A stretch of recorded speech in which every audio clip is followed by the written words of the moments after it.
Onto this now. Police Commissioner Fani Masemola says they've now issued a reward of 350,000 rand to anyone who might have information that could lead to a breakthrough in the disappearance of 3 police constables. Masemola has called on the cooperation of the public, saying someone somewhere must have seen something. He says so far there's been no call for a ransom. Let's continue with our coverage of the story, bringing now the Premier of the Free State, MaQueen Letsoha-Mathae, who joins us now via our video link. Premier, thanks very much indeed for your time and welcome to the SABC News Channel. So much around what happened is still shrouded in mystery, and I suppose that's why there's even the involvement now of the Commissioner and this reward. But let me begin, Premier, by just getting a sense of what you've been briefed as the Premier of the province around what we know so far. Thank you very much. What you've been briefed is that the constables left Bloemfontein on Wednesday late in the evening, and the last time their car could be tracked was the engine crash at Grasmere, close to Johannesburg, and that's where they were seen. That's the only evidence that the police have so far, that it's the footage that they tried to follow. And from Grasmere, that's where we cannot even say what actually happened, because they could only trace them up to Grasmere, where you can see the car and even see the person who was driving the car. And leaving that area, joining N1, later on the car could not be tracked. There are indications that this was very carefully planned and orchestrated, and I wonder what kind of leads police have told you that they're following, given, again, just how many questions there are about what happened. I don't know the person who can say it was well orchestrated, but so far we don't know the details.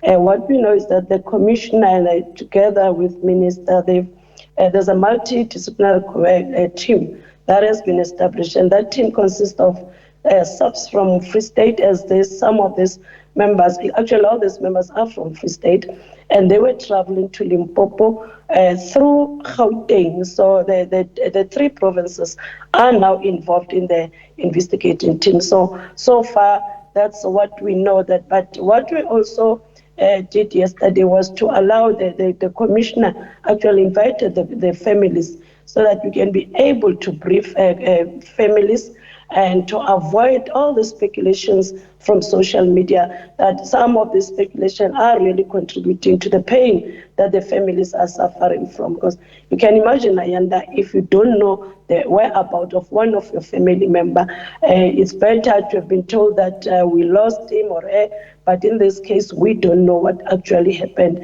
So that's why the National Commissioner felt necessary for him to come down and explain to families so that they can be able to ask questions as well where they need clarities, and so they were given that opportunity to engage with myself and the Commissioner and the senior management of SABC yesterday. And other than that, the team is on the ground. The team is working 24/7, and that's all what we can tell the public so far. Sure. Really concerning, of course, considering, of course, that, as I mentioned, still so many questions are largely unknown. But, Premier, I was hoping to gauge from you that, how worried are you about the situation, especially when you consider just how young these constables are. We're told they range in age from about 20 just to about 30 years old, suggesting that this also, has a bearing on their relative experience in the SAPS. And we are very worried. Hence, we felt it's necessary to work together with police, and not just as the provincial government, but as a mother as well. These are our youngsters. We still hope that they'll be able to assist this government. And if you look at the responsibilities that these young people were tasked with, dealing with crime intelligence, dealing with cyber intelligence, these are the people that we thought will really bring change in this institution now, in this sector of police.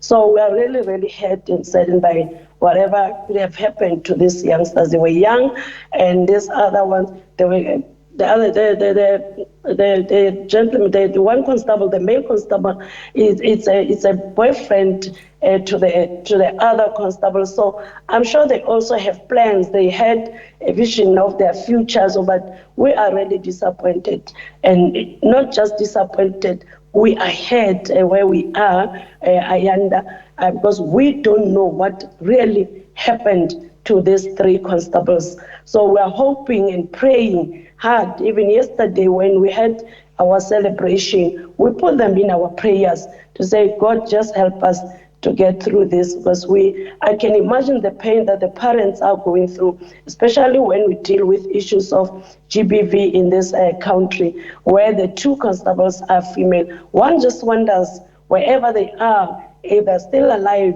what could be happening to these 2 young constables, female, not necessarily trying to say the male is not also important, but right. We can imagine the scourge of GBV that is in the country that we are still dealing with. It's very painful, and I can imagine what is going through the parents, because yesterday, of course, it was an emotional situation, as well as there were questions, but unfortunately some of the questions could not be answered as investigation is still going on. Yeah, speaks to the brazenness of criminals as well to target police in this way. Premier, we're going to have to thank you for your time, at least for now, as we continue watching that story. The Premier of the Free State there is MaQueen Letsoha-Mathae. Once again, thanks very much indeed.